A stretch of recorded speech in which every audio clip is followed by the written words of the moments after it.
했다 그러면 우리 역사 중에서 제가 박사학위 논문을 한민족의 형성과 얼에 대한 연구 이렇게 해서 논문 썼습니다.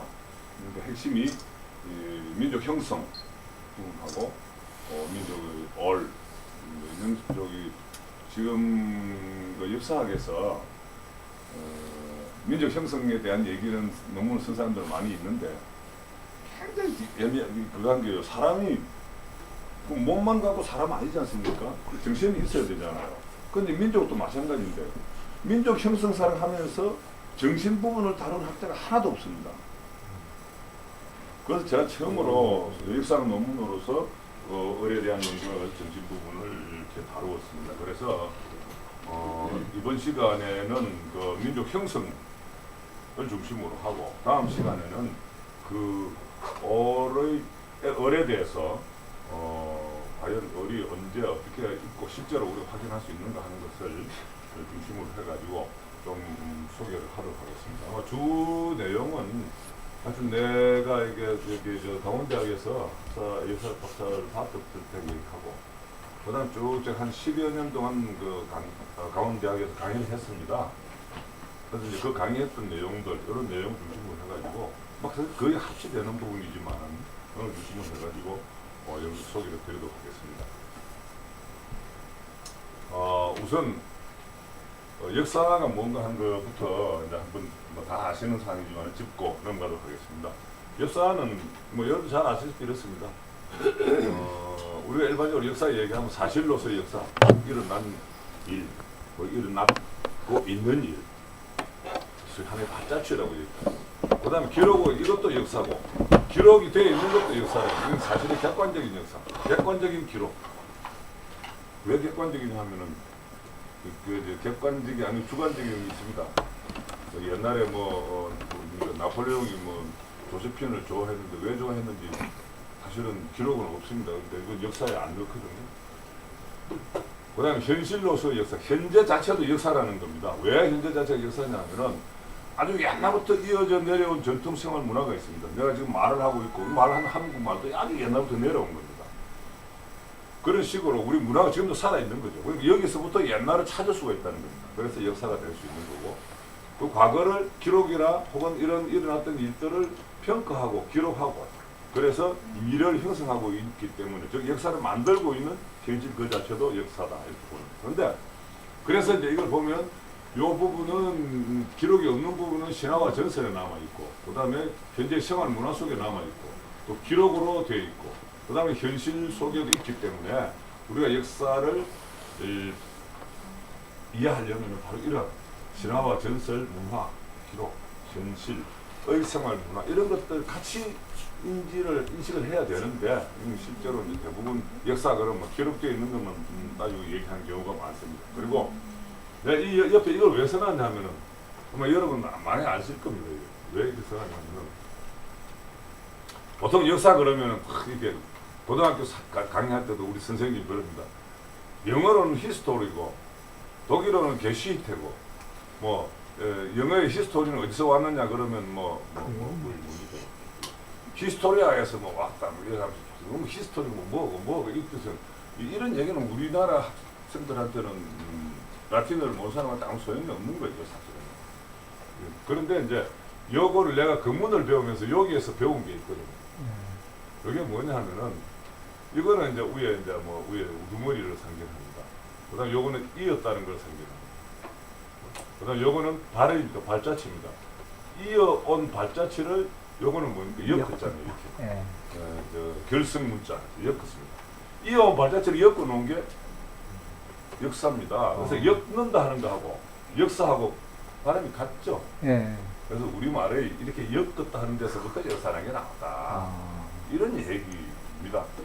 나는 이렇게 학생들한테 가르쳤다고요. 역사는 이렇게 왜 역사로 갑니까? 그럼 사자는 뭔데? 사자는요 옛날에 이렇게 국궁할 때 활 쏘면은 명중하고 기록한 사람이 있습니다. 그 사람이 사입니다. 사. 왜냐면 이렇게 썼잖아요. 이렇게 표적한테 가운데 딱 갔느냐 안 갔느냐 이 두 가지 있잖아요. 갔냐 안 갔냐. 그래서 그 그래서 역사라는 것은 그 기록한 걸 주로 얘기를 하고 있다. 근데 사실은 역사 이것만이 아니고 사실로 역사도 있고 현실로 역사도 있다는 거죠. 그다음에 또 보는 시각에 따라 역사가 다르죠. 이게 이제 19세기의 역사 철학의 해결로부터 이렇게 많이 굉장히 다양해졌습니다. 뭐 이게 신의 섭리, 즉 자연의 섭리가 실현되어가는 과정이다. 칸트가 이런 얘기했고, 또 크로체나 뭐 이에즈 카 같은 사람은 주로 사가들이 재구성한 것이다. 옛날에 있던 것 그대로가 아니고 기록이기 때문에 역사가들이 재구성을 한 것이다. 그 다음에 문명은 응전과 도전의 과정이다. 이게 토인비 뭐 잘 알죠. 그 다음에 또 우리 신체호는 아와 비아이, 이거 시간적으로 확대되고 공간적으로 확대된 이렇게 기록이다. 이런 얘기를 하고 있습니다. 근데 나는 요걸 조금 다르게 생각하지만 어쨌든 신체호 선생은 이렇게 얘기해요. 역사학은 모성 관계의 상극 투쟁을 통한 사회 진보 과정의 객관적인 서술이다. 그러니까 이게 모순 관계의 상극 투쟁이라고, 이것을 저는 투쟁이라고 보지 않고요. 나중에 있습니다만, 요 밑에 써있습니다만, 조금 달리 보고 있습니다만, 어쨌든 이렇게 얘기를 하고 있는, 이건 이제 아마 토인비랑 비슷한 얘기입니다. 그 다음에 이제 그 뒤에 나온 게 신사학이라는 게 나온 게 뭐냐면, 역사, 그 외형적인 것뿐만 아니고 그 밑바닥에서 약동하는 심층, 즉 어떤 정신적인 활동, 여기에 상당히 관심을 두는 이런 신사학이라는 것이 이제 또 나왔고요. 그 다음 여러분 잘 아시죠? 나라는 몸이고 역사는 정신이다 하고 신체호 혹은 박은식 선생이 이런 얘기를 하고 있습니다. 그래서 나라의 정신, 혼이라고 볼 수도 있겠죠. 이렇게 이제 그 이외에 또 사관으로 보면 어디에 중점을 두느냐 하는 것이 사관인데, 내가 역사를 볼 때는 왕조에 중점을 두는 것, 또 혹은 식민사관이라 그래서 일본 사람들이 가지고 있던 식민사관 혹은 외식사관이라고 되어 있거든요. 거기에 대응해가지고 했던 민족사관 혹은 민족주의 사관이라고 되어 있습니다. 그 다음에 이건 이제 그 사회주의가 통해서 들어갔던 경제사회사관이라고 해서 또 이제 사회주의 쪽에서, 그 다음에 이제 대장 우리에게 문제를 일으켰던 실정사, 실제로 물건이 없으면 역사가 아니다고, 이런 이게 이제 지금은 실정사학은 자기들의 논리를 합리화시키기 위한 논리다 하는 게 사학계에서는 일반화되어 있습니다. 그래서 지금 실정이라는 것은 지금은 실정사학이라는 것을 쓰지 않습니다. 그 다음에 아주 중요한 것 중에 하나가 오리엔탈리즘입니다. 내가 지난번에 그 아테 공동체 포럼에 가가지고도 강의한 물어봤어요. 아메리카 대륙 누가 발견했습니까? 누구입니까? 콜럼버스. 우리 다 그렇게 앞에 왔습니다. 그렇죠. 근데 콜럼버스 갔을 때 이수도 사람은 뭔데요, 그러면? 그러니까. 자, 이게 뭐냐면은 서양 사람들이 볼 때요, 이 유럽 사람들이 볼 때요, 그 사람은 사람이 아니었던 거죠. 자, 동양 사람도 사람이 아니었습니다. 서양인들이 볼 때. 아니 미개인이고, 미개인들은 사람을 취급 안 했죠. 자, 이게 오리엔탈리즘입니다. 그런데 우리도 서양에서 전부 다요, 광복 이후에 서양에서 배운 사람들이 와가지고 전부 우리나라에 가르쳤기 때문에 우리가 배운 건 전부 다 서양식입니다. 그래서 여러분 옷 입고 있는 것도 전부 다 서양 옷이죠. 그 문화가 다 들어와 있습니다. 이거 오리엔탈리즘입니다. 사고방식이 그렇게 되어 있는 거예요. 근데 나는 이렇게 생각합니다. 이게 투쟁 과정이라고 보는 게 아니고 어울림의 과정입니다.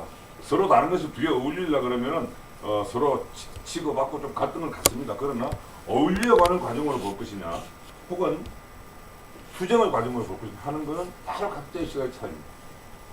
제가 오늘 우리 윤화진 박사님 이렇게 글 쓰는 거 보고 그 글자를 올렸습니다. 예. 세상 볼 때요, 나쁜 것만 볼 수도 있고 좋은 것만 얘기할 수도 있습니다.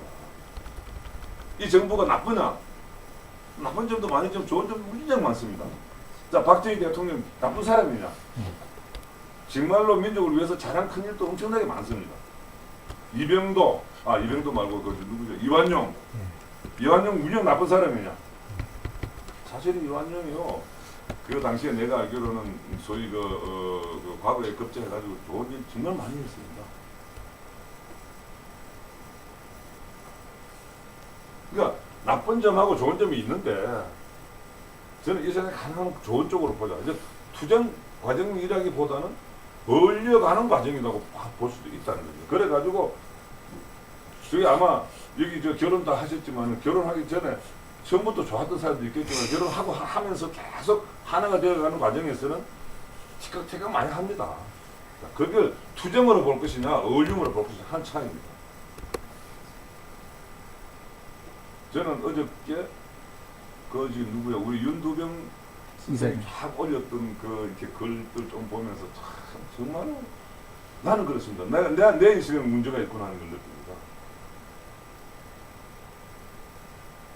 얼마나 재밌냐면 이렇습니다. 제가 간단한 얘기를 하면 난 복잡한 얘기 별로 안 하지만 자 예를 들어서 철도 노조 그 내가 발표하는 얘기 또 보니까요. 정부가 강제 진압하는 불법이에요. 근데 지가 한 행동은 불법 아닌가요? 지는 불법해도 괜찮고 정부는 불법하면 안 되고 이런 논리이거든요. 난 참 이상하다. 그럼 처음부터 진압하지 않도록 활동했으면 진압 안 했을 겁니다. 강제 진압. 불법을 했기 때문에 강제 진압했잖아요. 그런 식의 논리도 문제가 되고요. 그래서 나는 전부 모든 걸 투쟁으로 보는 거. 이 부분이 조금 문제가 된다 이렇게 생각을 합니다. 그래서 이 부분에 저는 이게 여기 이제 경제사회사관 쪽에서 굉장히 많이 온 거거든요. 이제 공산주의라는 건 일단 투쟁을 해서 이겨야 된다는 거. 그래서 프롤레타리아의 뭡니까 독재하면서 투쟁을 해야 된다 이런 논리가 있으니까 아마 연관이 되지 않을까 생각합니다. 그래서 저는 사실 이런 조금 신사학 쪽에 조금은 가깝다. 그래서 뭐 그렇게 볼 수가 있었거든요. 그런데 우리가 역사를 이해하려고 그러면요. 역사는 뭐 아까 봤습니다. 이게 지난 모든 발자취, 그럼 뭐 여기 있는 이 컴퓨터 만두 발자취 있고 이런 종이도 이게 역사가 있습니다. 이 종이 역사 따지면 뭐 수백만 년 넘어갈 겁니다. 수억 년 넘어갈 겁니다. 그런데 우리가 관심 갖는 이 종이 역사는 그렇게 관심 안 갖지 않습니다. 사람의 역사입니다. 그럼 사람이 무엇이야 봐야 돼, 사람은. 사람 혹은 뭐 유기체 혹은 정부 다 마찬가지입니다. 몸이 있고 마음이 있고 풀이라는 게 있습니다. 그럼 컴퓨터 치고 있는데요. 하드웨어 있죠. 소프트웨어 깔아놓고 나면 자동적으로 또 컴퓨터 돌아갑니까? 전기 안 넣으면 안 돌아갑니다. 그럼 사람이 안 치면 안 움직입니다. 그거는 어디 가냐? 왜 전기라는 부분은 어디 갔습니까? 사람 보통 육체와 정신이 있다 그러면은 육체와 정신이 있으면은 이 작용하는 에너지는 어디 가요? 얘기를 안 합니다, 보통. 그래서 우리가 저는 이렇게 몸과 마음과 풀 그래서 작용 에너지를 봅니다. 요거를 우리가 천부경에서 천지인이라고 얘기하는데 이 천부경의 천지인을 최재중 선생은 공간과 시간과 작용이라고 설명을 하고 있습니다. 저는 그런 식으로 천지인을 이렇게 해석하는 부분이 상당히 일리가 있다고 생각을 합니다. 뭐 여기 나라는 저 정도 마찬가지고 뭐 이게 요중에서 마음은 지성, 감성, 영성을 다 포함하고 있고 이것이 이제 민족으로 볼 때 민족성 혹은 민족문화, 민족정신 이것이 이거 풀이가 되지 않겠는가 하는 거죠. 이 풀이라는 거는 여러분 잘 압니다. 평소에 그 친구 그 풀 팍 죽었다 그래요. 풀이 있어요. 분명히 써요. 그 다음 저기 가다가 풀이 있습니다. 저기 길거리에 풀 빳빳하게 써 있어요. 자, 어떤 힘입니다. 기력, 열정, 끈질김 이런 거는 마음도 아니고 몸도 아닙니다. 그런데 그거 없으면 기록 없으면요 이 몸도 움직여요. 몸과 마음을 움직이는 작용 에너지입니다. 작용하게 하는 운행 에너지입니다. 운행하는 요소입니다. 그래서 민족의 기질, 정 이걸 이제 우리가 수련에서는 성, 명, 정이라고 얘기하지 않습니까? 아마 요거는 내가 그냥 갖다 붙인 건데 이건 내가 만든 표입니다. 그러니까 이걸 뭐 우리가 한자로는 육체와 영혼 그래서 육, 영, 혼, 신, 혼, 백 뭐 이런 식으로 씁니다. 근데 과연 얼과 넋이 있다 이렇게도 쓰고요. 그래서 이제 요거는 몸 이거를 어떤 사람은 얼 이것은 넋 이렇게 얘기하는 사람도 있더라고요. 근데 저는 조금 반대입니다. 얼과 넋은 이 부분이 들어가고 이거는 거의 얘기 못하고 있습니다. 우리로서의 정이라는 게 여기 해당된다고 저는 보는데 이 정이라는 단어 자체가 우리 미국 사람 얘기 들어도 영어에 없고 지난번에 여기 왔던 우리 독일어 하시던 최양현 선생도 독일어에도 정에 정확하게 해당하는 단어가 없다. 그러니까 개념이 없기 때문에 단어가 안 만들어진 거 아니겠습니까? 저는 뭐 그렇게 한번 이해해봤습니다. 근데 여기 오신 분들도 그렇고 뭐 나도 좀 왜 역사 공부를 하느냐고요. 공부 안 하면 어때요? 왜 역사를 알려고 노력하고 있고 왜 국사를 필수로 해야 된다 뭐 여러 같이 해야 된다고 지금 막 야단 떠들고 있냐고 하는 거죠. 그래서 한번 생각해 봤습니다. 그냥 자, 우선은 그 교과서 고등학교 교과서 책에 나와 있습니다. 자기 정체성을 알리는 데 주 목적이 돼 있어요. 우리 민족의 정체성을 알리는 것이 국사의 교육의 목적이에요. 그럼 이것을 알고 세계 인류 발전에 기여하도록 한다. 기여하는 사람으로 만든다. 이렇게 되어 있거든요. 그러니까 바로 저는 이렇게 써봤습니다. 그러니까 자신을 알고 당면 문제를 가장 효율적으로 잘 해결해가지고 내 자신이 좀 더 행복하고 또 우리가 속해 있는 집단, 나라라든지 혹은 뭐 여기 우리 민들레 아카데미든지 좀 더 행복해지자 전체적으로. 그래서 전체적으로 우리라는 우리의 평화로운 공동권익을 다스리면서 그 속에서 내 행복도 극대화시키고 이런 게 아닌가 생각이 듭니다. 그다음 이제 이게 보통 우리가 얘기할 때 민족을 우리라고 얘기를 합니다. 우리가 역사에서 국사에서 얘기할 때 국사 그러면 나라 역사인데 책 안에 들어가 보면 민족이 살아온 길이라고 되어 있습니다. 발자취라고 되어 있습니다. 그러니까 그건 민족을 얘기합니다. 그럼 이 민족이 학설적으로 무슨 뜻이냐? 이게 민족은 어떤 공동 요소를 함께 가진 사람들로 구성이 되는 거고 서구에서는 원초론, 이거는 혈연적인 유대론을 중시하는 거고요. 근대론, 이거는 19세기 이후에 정치가 발전되면서 정치를 단합을 국민들을 단합시켜가지고 이 정치를 강화시키기 위한 도구로서 나온 것이 이 민족주의다. 그 민족이라는 개념이다. 그다음 이 두 개를 통합한 것 이런 거 있습니다. 우리나라 학자들은 여기에 더해가지고 이건 이제 서양은 주로 정치 도구론 쪽이 주로 주류인데 우리나라 쪽에서는 이 혈연을 다 강조를 합니다. 모든 학자들이 혈연을 조금 중시해요. 그리고 특히 우리 국민들 저희들 한배달에서 옛날에 그 여론조사 해보니까 한 80% 이상이 혈연 단체입니다. 그래서 뭐 우리가 보통 얘기하는 결례 그러면 이게 생명 공동체를 얘기하거든요. 생명 공동체라는 것이 물론 문화도 있지만은 주류는 혈연입니다. 그래서 이런 거. 특히 동포라는 말은 마찬가지야. 여러분 잘 아시다시피 같은 포에서 나왔다는 거 아닙니까? 같은 배에서 나왔다니까 같은 혈육이라는 의미입니다. 그래서 우리나라 사람들이 이런 쪽으로 좀 기울어져 있다. 민족이. 그러니까 서양 사람들이 민족이라고 얘기하는 거하고 네이션이라고 얘기하는 거하고 우리가 민족이 얘기하는 거 다르다는 겁니다. 그래서 자꾸 그걸 같은 걸로 알고요 얘기를 합니다. 그게 제일 큰 문제가. 그다음에 자기 학자마다 이 공동 요소를 가지고 있는 게 민족인데 그럼 공동 요소가 뭐냐? 학자마다 다 다릅니다. 그러니까 주로 전체적으로 보면 이게 혈연이 같아야 된다. 그다음에 문화가 같아야 된다. 이건 종교나 언어, 풍속 이런 게 포함되고요. 그다음에 지역이 같은 지역에 거주해야 되는데 이거는 이제 그 뒤에 서양 쪽에서 나온 주의 나오죠. 그다음에 정치 같은 정치권 안에 있어야 된다.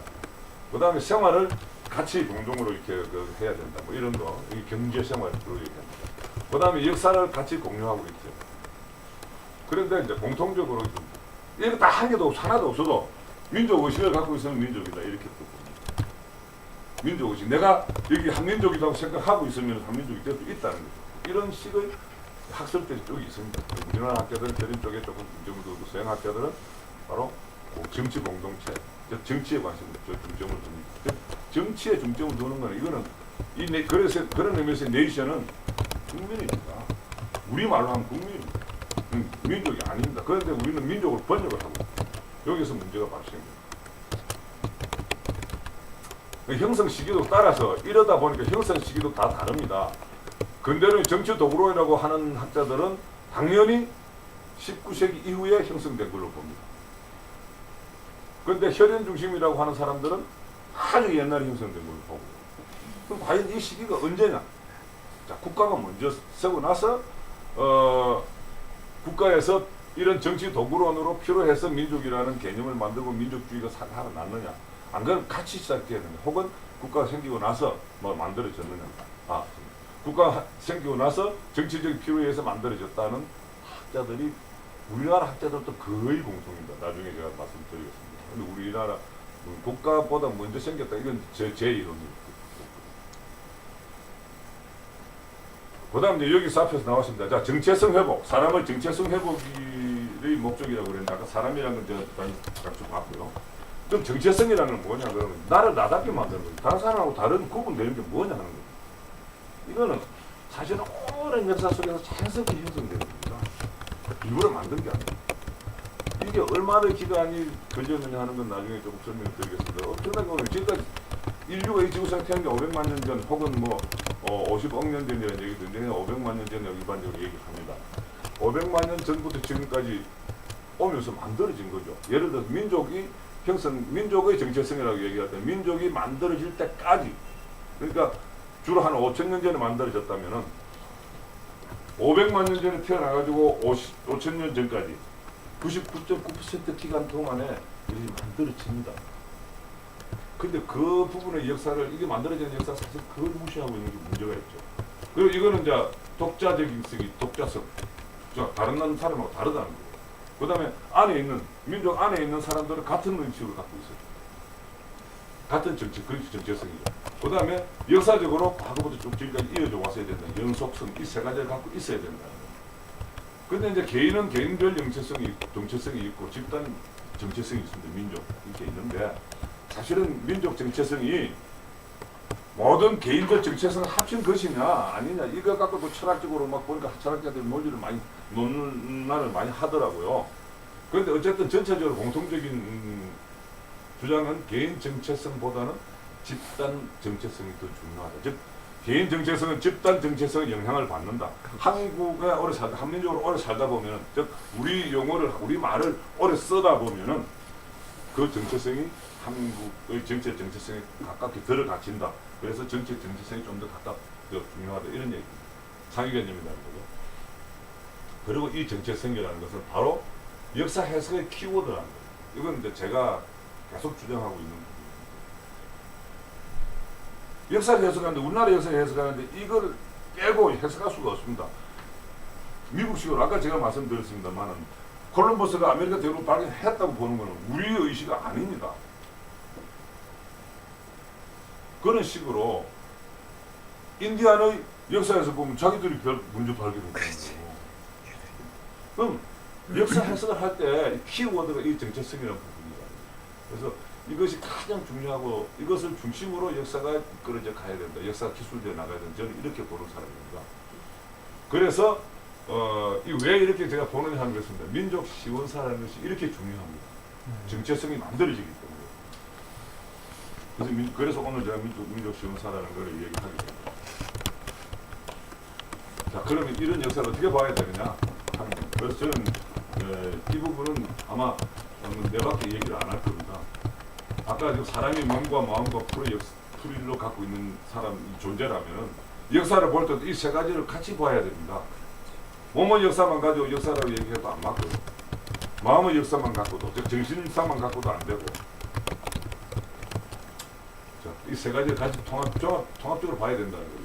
그리고 요즘은 이제 부분적으로 있습니다. 뭐 미술사, 요리사, 뭐 교류사 이런 식으로 보는 그런 경향은 많이 나타나 있고, 그것이 신사학 중의 일부분입니다. 그 다음에 이제 주체적으로 봐야 돼요. 이건 이제 특수사라고 보통 얘기를 하죠. 오랜 기간 어떤 지역에서 계속 같이 사는 그 민족마다 다른 자기 정체성이 있다고. 거기다가 행동을 했기 때문에 그 사람이 그렇게 행동한 데는 바로 이러한 정체성이라고 하는 이유가 있습니다. 그렇게 행동한 이유가.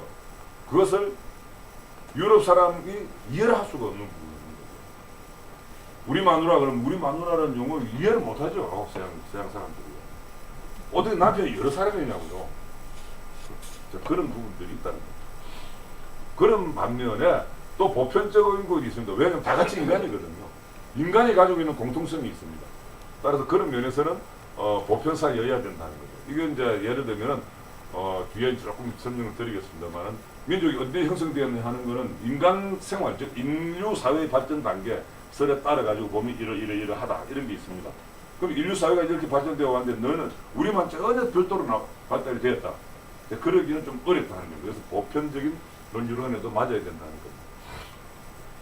그 다음에 연속적으로 봐야 돼요. 이건 어떤 지명이요. 이건 지명 연구에서 굉장히 많이 나타나는데 어떤 지명이 고려 때 지명이 뭐 중국 어디 있다. 앞뒤에는 없어요. 거기다. 혹은 신라가 예를 들어서 산동반도에 있었다. 그럼 언제부터 거기 있었으면 그 뒤에 어떻게 됐느냐 하는 거 연속이 돼야지. 거기 있었다는 거 그것만 갖고는 역사가 될 수가 없습니다. 그래서 이제 이런 식으로 보아야 된다고 생각합니다. 자, 그러면 이제 우리 민족으로 들어가겠습니다. 자, 우리 민족 시원사로 들어갑니다. 지금까지는 이제 역사를 보는 시간, 일반 논의였고요. 자, 우리 민족 제일 먼저 그렇습니다. 여러분, 애 나가 출생증명하면 제일 먼저 이름 뭐냐?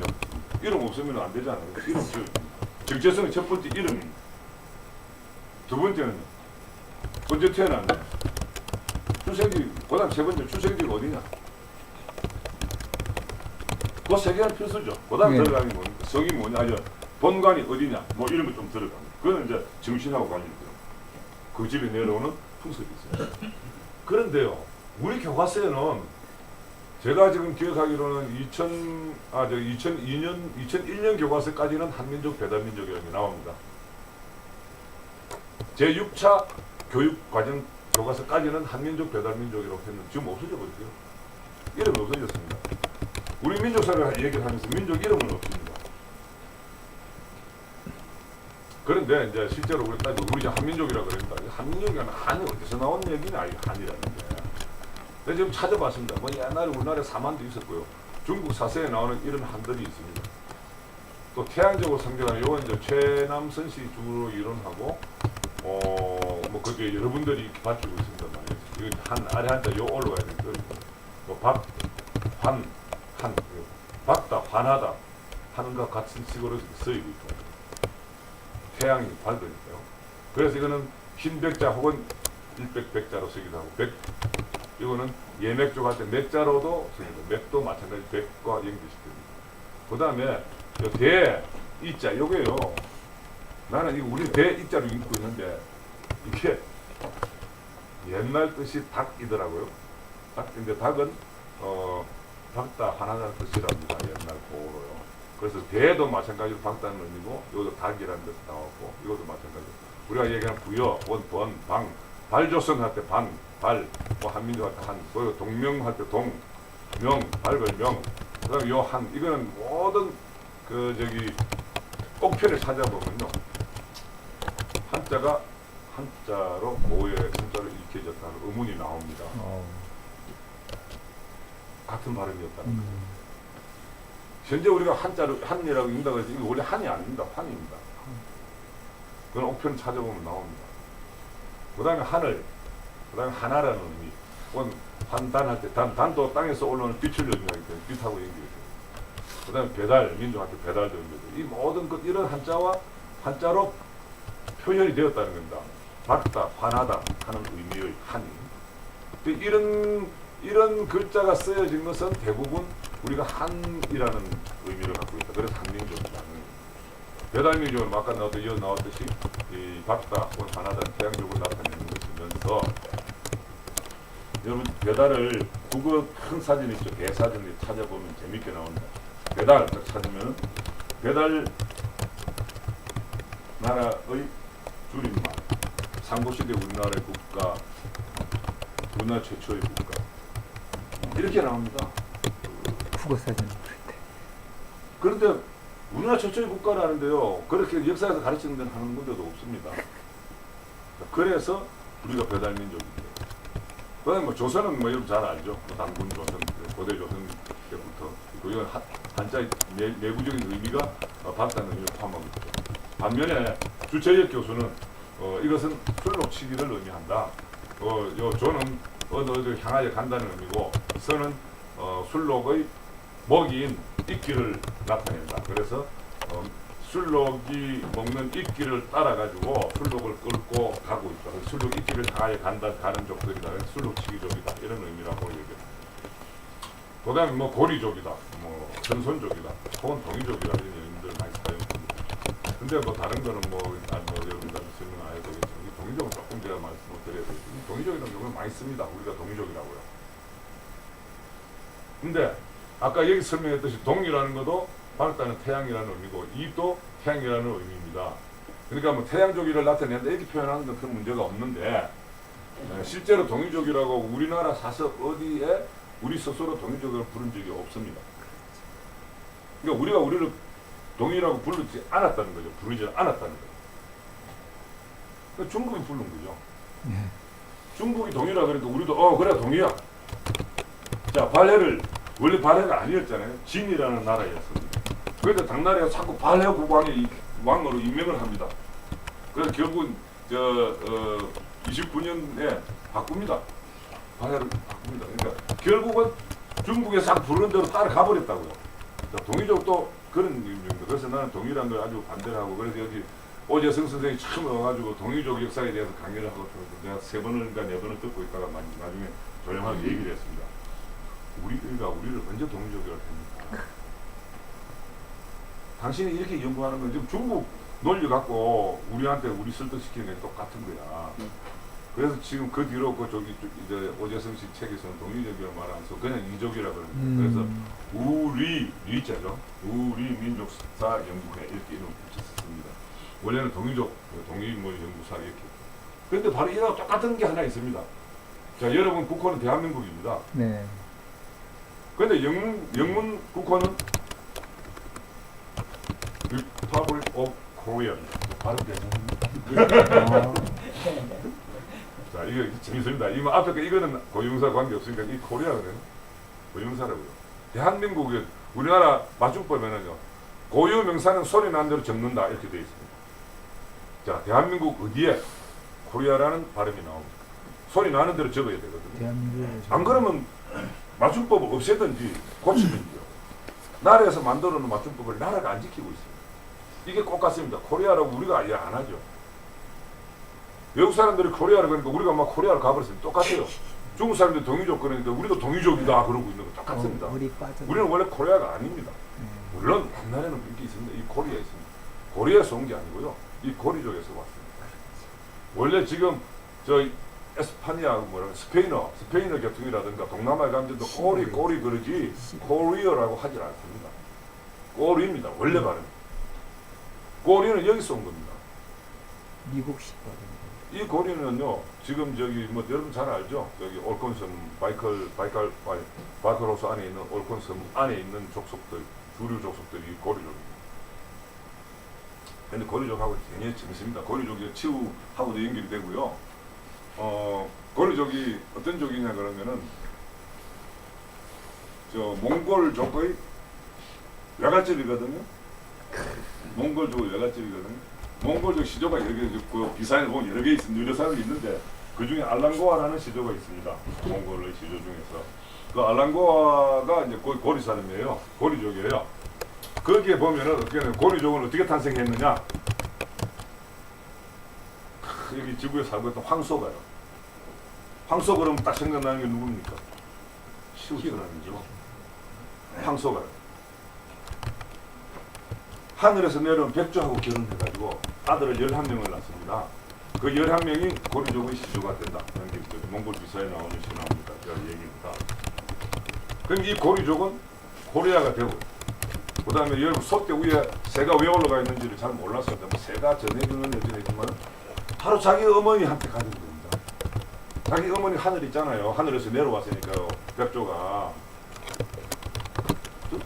집에 우리로 치면은 외갓집에 가는 거죠. 이제 몽골 사람이 치면은 외갓집으로 가는 거. 우리는 치우 쪽이니까 우리는 친가죠. 친가 쪽이고 몽골은 외갓집이죠. 그런 의미를 갖고 있는 게 이 고리족입니다. 재밌네. 그래서 저는 코리아를 이렇게 따지는 것도 그런 면에서 그렇게 나쁘진 않은데 현재 국명은 분명히 대한민국이라고 써놨거든요. 대한민국 고리라고 해놨다 그러면 뭐 이건 관계도 없는데 그런 문제가 있습니다. 그래서 이 주체적으로 봐야 된다는 거예요. 그 다음에 이제 이름이 나오면 이제 언제 태어났느냐, 그죠? 출생신고할 때 언제 태어났느냐. 그렇죠. 시간이. 자, 언제 태어났느냐고요? 우리 민족, 언제부터 우리 민족이냐고요? 자, 요거에 이제 모두 공통적으로 얘기하는 게 청동기 시대에 형성되었다 하는 학자들의 공통성입니다. 자, 그건 우리가 그냥 다 공통성이니까 보편적으로 하는 얘기니까 믿어줘 버리죠. 그런데 중요한 거는 청동기 시대라는 것이 시작된 게 한 5,000년 미만이거든요. 그러면은 그 이전의 역사는 전체 우리가 인류 역사 전체 99.9% 기간입니다. 이 기간에 우리 정체성이 보면 다 형성이 된다고요. 사고방식이나 얼굴 모습이나 말이죠. 이게 무지무지하게 중요한 게 이게 민족 형성 이전 역사입니다. 그죠? 각자의 형성, 정체성이 다 이때 형성된단 말이에요. 그런데 이건 역사가 아니고 신화 전설 속에 나타나 있습니다. 그래서 이건 역사학에서 취급을 안 합니다. 신화와 전설은 역사에서 취급을 안 합니다. 무지무지하게 문제되는, 저는 이 부분이 우리 역사에서 가장 큰 문제라고 봅니다. 99.9% 기간의 역사를 없애버리는 겁니다. 그냥 구석기 시대, 신석기 시대 이것밖에 없죠. 그냥 도구를 갖고 그냥 시대 구분하고 있습니다. 이게 도대체 말이 되질 않는다 이거 역사에. 그리고 청동기 시대 그럼 언제냐 말이에요. 청동기 시대. 그래야 이제 청동기 시대 형성되어서 형성 시기를 알 수 있잖아요. 네. 청동기 시대는 국사 교과서에는요. 원래는 80년대까지는 BC 10세기였다고 나와요.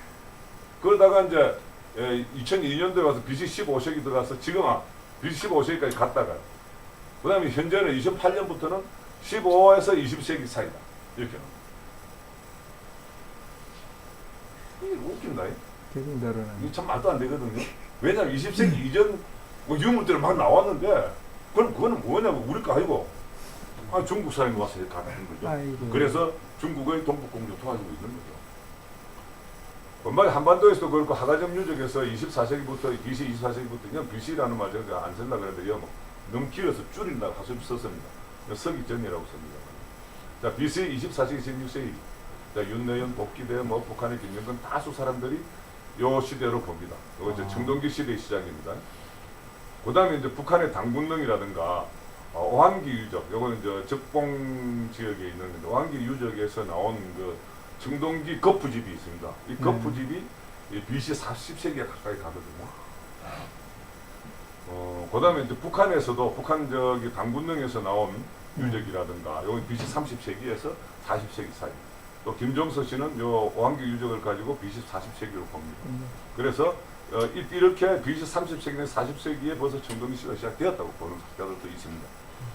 그 다음에 시베리아 유적, 시베리아 유적 중에서 우리하고 가까운 건 남시베리아 쪽이니까 남시베리아 쪽 유적이라든가 치우의 기록에서 보면은 BC 28세기에서 30세기 사이에 청동기 유적가 시작되었다.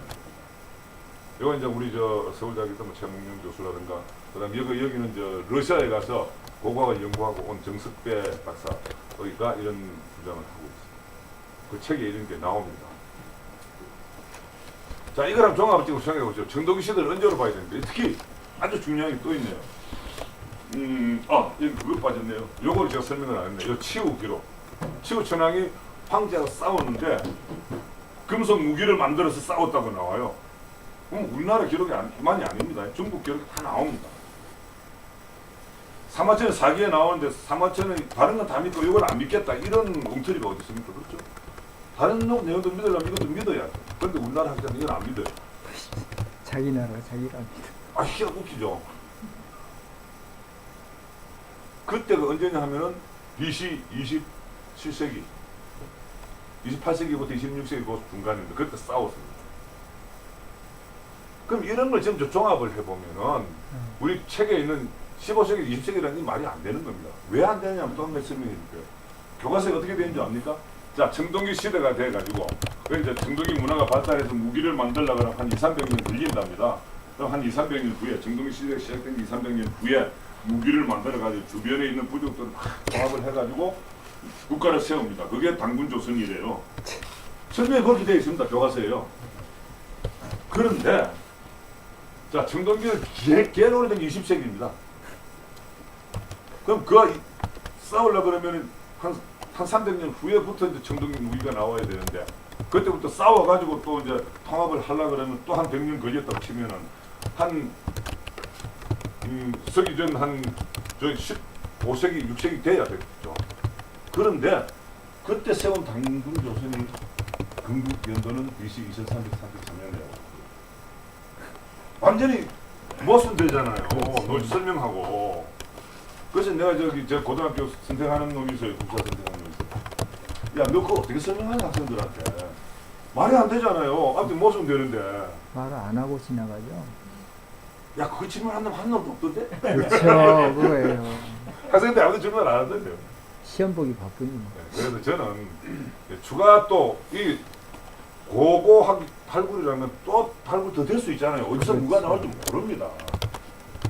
그렇기 때문에 이렇게까지 다 고려해가지고 30세기에서 24세기 사이에 지역에 따라서 다르게 청동기 시대가 시작되었다. 이렇게 학위 논문에 결론을 내었습니다.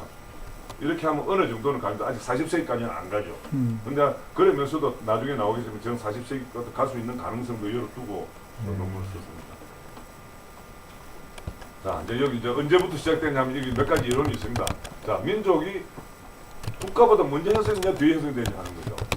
그러니까 서구의 근대론에서 국민국가 형성 이후에 형성되었다는 민족은 아까 말씀드렸습니다.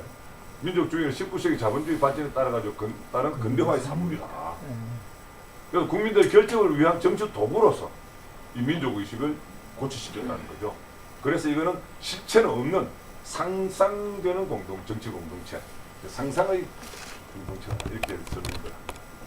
이게 이제 요거 이제 서구 정대론인데 우리 학자들도 여기를 이 개념을 거의 못 벗어나고 있는 부분이 있어요. 그러니까 교과서에서는 우리 민족 형성이라든가 뭐 민족에 대한 일체 언급이 없습니다. 근데 우리 학자들은 고조선 초기에 민족 형성이 되었다는 건 윤영화 선생하고 윤영 선생과 신용화 선생님, 신용화 선생 3단계를 구분해서 제시하고 있지만 그리고 북한은 30세기 초라고 얘기하고 근데 이종욱 씨는 서기 전 12세기에서 11세기였대 딱 이렇게 얘기를 합니다. 왜냐하면은 고조선이 이때 형성되었다고 보기 때문에.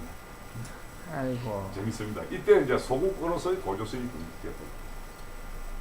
그러니까 뭐 지금 있는 기록이고 나발이고 다 무시해버리고 왜 이렇게 나오냐면은 요 당시에요. 요 책을 쓸 당시에 우리나라 청동기 시대의 시작이 BC 10세기에서 15세기였고 거기 딱 맞춰가지고 요걸 만든 겁니다. 청동기 시대에 고조선이 형성되었다.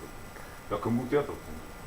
그 다음에 고려 이후에 형성되었다. 이건 이제 위에 있는 이 근대론과 연결되어 있는 논리들인데요. 요건 민족의식이 형성되는데 중점을 둡니다. 그래서 최남선 씨는 삼국시대에 준비되고 통일신라 때 시험을 하고 고려 때 성립되었다. 혹은 이동식은 신석기 시대를 원점으로 보고 청동기 시대 문화의 출발점으로 보고 고려 때 북방정책으로서 형성되었다. 손진태 씨는 시족사회에서 배태기, 부족사회는 시초기, 삼국시대 때까지는 이제 막 추진기, 그 다음에 신라 통일하면서 결정이 되었는데 완벽한 통일이 못 되었다는 거죠. 그래서 고려 때는 아주 민족의식이 막 황성하게 막 북벌하자 막 이렇게 나갔던 거죠. 그래서 세종대왕 때 북벌을 하면서 왔던 거죠. 이런 식의 우리나라 학자들의 논리입니다. 이게 뭐냐 하면은 결국은 나라가 만들어지고 통합되고 나서 그 민족이랑 형성되었다는 논리, 즉 서양식 논리에 그걸 다 따라가고 있어요. 물론 여기는 약간 다릅니다. 같이 형성되었다니까. 그런데 저는 여기서 대체적으로 국가 형성 후 민족 형성에 대한 형성론이죠. 근데 이제 나중에 좀 설명드리면 저는 조금 다른 의견을 가지고 있습니다. 그래서 여기에 대해서 우리 윤내현 씨는 이렇게 설명합니다. 우리나라 그 역사하고 서양의 요게 이제 인류사의 발전 단계설 이런 이제 신진화론이라는 것들. 요거 지금 가장 보편적으로 세계적으로 사용되고 있는 인류사의 발전 단계설입니다. 아마 여러분도 많이 배웠죠. 옛날에 무리 사회, 그다음에 뭐 부족 시대, 그다음 부족 연맹 사회, 그다음에 국가 사회 이렇게 배웠습니다. 이게 거의 같은 얘기입니다. 그런데 이거를 이제 우리 당군사화하고 이렇게 연결시켜서 윤희연 씨가 썼고 책 내용 속에 이렇게 읽어보니까 요 무리 사회 시대는 가족이고 가족 사회고 그다음에 요 마을 사회, 부족 국가 시대에는 시족 사회고 그다음에 부족 연맹 사회라고 하는 이 고을나라 시대는 종족 사회고 국가 사회 때 민족 사회다 이렇게 이제 설명을 하고 있습니다. 그러면서 한번 보십시오. 인류 사회의 인류 역사 시대 구분하는데 우리나라는 구석기 시대, 신석기 시대, 청동 시대 이렇게 분류를 합니다. 현재 이 말이 좀 안 되죠. 이것은 인간 사회의 모습이 아니기 때문에 이건 시대 구분이 될 수가 없습니다. 기준이 될 수가 없는 거죠. 그리고 이제 이 인류사회 발전 안에서 뭐 쭉 발전되어 왔는데 지금은 아까 말씀드린 이제 신진화론이 주로 이루고 있습니다.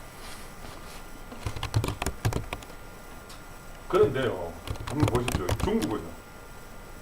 이게 중국에 있는 저 유화 문명적인 하가정 문화 지역에 있는 재단에 서기져 있는 안내문입니다. 여기 저 어렴풋이 보이죠? 5,500년 전의 국가의 모습을 갖춘 원시 문화 유적이다. 이렇게 안내문 딱 써놨습니다. 중국은 우리 유적을 보고요. 우리 유적이거든요. 우리 유적을 보고 5,500년의 국가가 생겼다 그랬는데 우리는요. 20세기도 안 됐다는 겁니다. BC 20세기면 4,000년 아닙니까? 4,000년까지도 안 생겼다는 거죠. 중국은 5,500년 정도 생겼는데 이런 좀 문제들이 있습니다. 그래서 저는 이렇게 생각합니다. 아무리 늦어도 치우 천황 때는 형성되었다. 네. 이렇게 좀 생각을 합니다. 학교 논문에서도 결론이 이렇게 맺었습니다. 즉 민족이라는 것은 인류가 살아가면서 자연스럽게 형성되는 자연 공동체로 이 민족이 형성된 이 기반을 통해서 국가가 저는 건국되었다고 봅니다. 그런데 청동기 시대에 치우천왕 때 기록을 봐도 치우천왕 때 일단 무기를 금속 무기를 만들었잖아요. 금속 무기라는 거는 뭐 철은 아니고 청동이라고 해도 그보다 200~300년 전이라면 즉 27세기 8세기의 200~300년 전이라면 30세기 되잖아요. 그래서 한반도는 물론 유럽 전체 지역에서 이때 유물도 발굴이 되었고 이런 기록도 나오고 또 황제 전투 이게 있었던 게 이런 때니까 거의 300년 전으로 치면 한 B30세기까지 올라갈 수 있다는 겁니다. 그 다음에 민족 형성에는 어떤 과정을 통해서 민족 형성되느냐한테 중요한 계기가 있어야 된다 하는 게 학자들의 주장인데 요거는 묘하게도 신영화 씨밖에는 이 주장을 안 해요. 군사 공동체라고 하는 용어 자체가 신영화 씨에게만 있습니다. 책에만 있습니다. 그래서 저는 이걸 굉장히 높이 평가를 했습니다. 하나의 계기가 있어야 되잖아요. 단합할 수 있는 계기가. 그래서 이 전쟁이라고 하는 대규모 전쟁이라고 하는 그리고 아주 격렬한 전쟁이고 장기간의 전쟁이라고 하는 이것이 그 사람들을 단합시켜가지고 민족 형성되게 만들었을 것이다. 또는 이제 신영화 선생님하고 같은 논리입니다. 그래서 이 치우천왕 그 역사를 읽어보면요. 아주 지속적으로 삼신신앙을 강조를 합니다. 즉 민족의식, 즉 하나님의 의식을 계속 가르쳤다는 얘기죠. 민족의식을 통한 결집을 만들어줬습니다. 그래서 그런 과정을 통해 가지고 민족 형성되었을 것이다. 그래서 저는 치우천왕 때 아무런 의지도 치우천왕 때는 민족 형성되었다. 그리고 국가도 이때도 벌써 국가 형성되었다고 봅니다. 그리고 여기 아까 제가 말씀드렸듯이 환웅천 때까지 올라갈 수 있는 가능성을 열어놓고 있습니다. 왜냐하면 아직 다 발굴이 덜 됐습니다. 그 발굴이 되면 나올 수 있습니다. 그리고 우리 기록에 보면 개천이라는 말이 나옵니다. 환웅이 개천이거든요. 개천이라는 국가를 열었다는 얘기도 되고 민족이 형성되었다는 얘기도 됩니다. 그 다음에 환족이 시작되었다는 건 환난고기에 나옵니다. 이것이 언젠가는 무시할 수는 저는 없다고 봅니다. 그 다음에 이제 이 중국과의 관계들이 있기 때문에 많이 많아서 모르겠지만 중국도 아까 이제 5,500년 전으로 갔는데 왜 우리가 6,000년 전으로 못 갑니까? 당연히 갈 수 있다고 보는 거거든요. 그래서 이런 걸 고려해가지고 저는 현재는 치우천왕 때로 보고 있지만 앞으로 환웅천왕 때까지 올라갈 수 있다고 생각합니다. 자, 그 다음에 이제 어디까지, 어디서 태어났냐, 수생선거한데 어디서 태어났냐고요. 자, 우리 어디까지가 우리냐. 자, 고조선 때 형성되었다 그랬는데요. 우리 교과서, 모든 교과서, 초등학교부터 고등학교까지 모든 교과서에 이렇게 요까지만 고조선이고요. 여기는 고조선 아닙니다.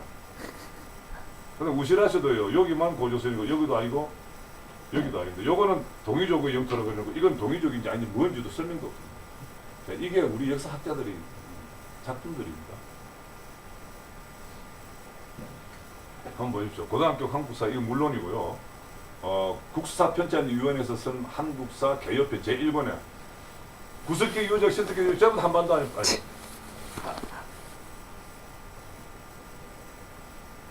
이 얘기는 고조선 때는 고조선보다 구석기 더 앞이잖아요. 신석기 시도 더 앞이잖아요.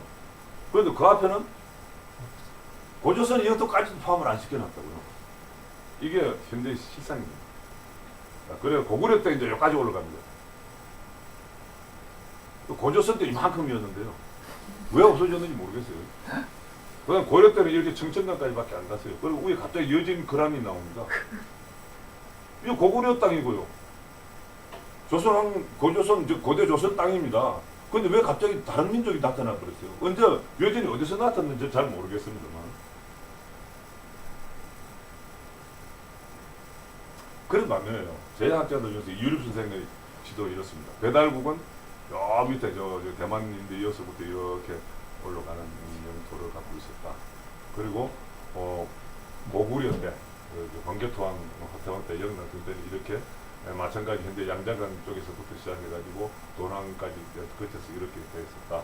이렇게 또 그다음에 대진 때 발해 때는 이런 영토를 갖고 있었고 요나라 때는 이런 영토를 갖고 있고 요는 유립 선생은 요는 우리 민족의 역사를 보기 때문에 남북국 시대로 봅니다. 고려하고 그래서 이렇게 보고 있습니다. 그 다음에 아까 얘기했던 오재성 선생님 이렇게 봅니다. 신라는 여기 백제는 여기서 고구려가 이렇게 있어요. 이거 뭐 굉장히 넓었다고 봅니다. 이 논문들이요, 이 글들이 근거 없이 얘기하는 거 아닙니다. 근거를 전부 다 가지고 지명을 다 따져가지고요, 고정을 해가지고 써놨습니다. 그 다음에 윤내연 선생님도 이렇게 했습니다. 여기는 흉룡강 때까지 갔고요. 여기는 난하까지 갔고. 그 다음에 또 이거는 이제 4세기경인데, 이건 여기, 천진, 이쪽에까지 또 영토가 확장된 걸로 이렇게 나옵니다. 김종수 선생의, 이거 갖고 박사학위 논문을 받았는데요. 4군, 한사군의 위치, 비정. 여기 바로 지금의 천진, 있는 이쪽 지역, 여기에 다 있었다. 그리고 위만 조선도 이렇게 이 지역이 있었다. 그러니까 이 지역이 고조선 때, 고대 조선 때 우리나라 영토였다 하는 얘기입니다. 자, 이걸 한번 분석을 해보자고요. 자, 일단 난하까지는 뭐 우리 역사에 따른 공통적입니다. 근데 이제 이전에 고조선 또는 그 이전에 있었던 서쪽과 북쪽으로 해서 확대 문제는 좀 다릅니다. 이병도 씨가 나는 이 박사학위 논문에서 이병도 씨 대단히 평가했습니다. 바로 이것 때문에. 강단 학자 중에서요. 산동반도가 우리 영토였다, 고조선 때 우리 영토였다고 주장하는 사람 유일한 사람이 이병도입니다. 그거는 개요에서요. 서론에서만 써놓고 뒤에 본론 부분에서 논문 하나도 없습니다. 그렇지만은 어쨌든 이 말을 했다는 거죠. 그 다음에 이유립 선생이 아까 봤듯이 가장 넓고 오재선, 김종수는 조금씩 이렇게 줄어듭니다. 근데 모든 교과서에서 한반도 남쪽은 없습니다. 한반도 남쪽은 고조선 영토 아니기 때문에 우리는 고조선 역사를 연구하면 안 되죠. 우리 조상이 아니니까. 근데 시대가 흐르면서 이유 없이 이게 줄어들었다고요. 아까 봤잖아요. 이렇게 넓었는데 왜 줄어들었냐고요. 한번 보십시오. 고조선부터 발해 때까지 한 3200년 됩니다. 3200년 동안 우리 땅이었고 우리 민족이었던 사람이 왜 갑자기 여진 거란으로 바뀝니까? 그 북방민족으로 바뀌어버려요. 설명이 있어야 됩니다. 물론 분파될 수 있습니다. 그렇잖아요. 우리도 경제가 살다가 쫙 몇 대 내려가면 8촌 넘어가고 16촌, 32촌, 64촌 되면 암이 되죠. 그렇게 분리될 수 있습니다. 그럼 분파대학값 써줘야 됩니다. 이런 기록이 전혀 없이 수되고. 그래서 저는 이렇게 생각합니다. 이 세력 범위에서 당시에 국경이라는 건 없었습니다. 따라서 국경 개념을 도입하는 건 문제가 있고요.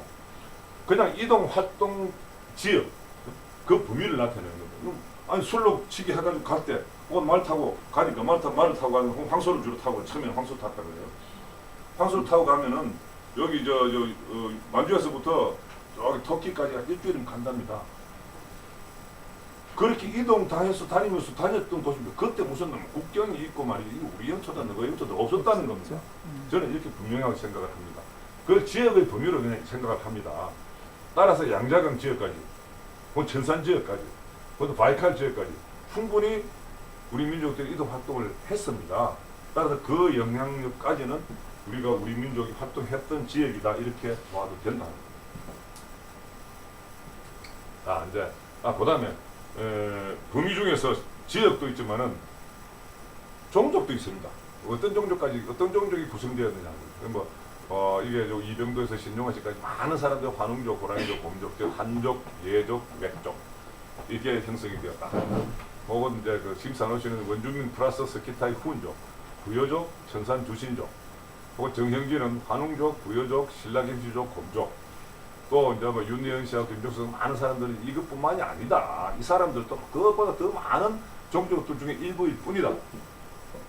원주민이 있었고 부여족도 있었고 고구려족도 있고 수신족도 있고 옥제족도 있고 기자조선족도 있고 진족, 여진족, 거란족, 동인족 뭐 수없이 많다. 그 사람들 모여서 되었고 이게 다 거수국의 즉 지방 정권의 하나에 불과했다. 이렇게 주장들 합니다. 그래서 이 다수 종족들은 또 제가 생각할 때는 이렇게 4가지나 5가지가 그 분류에 포함시킬 수 있을 겁니다.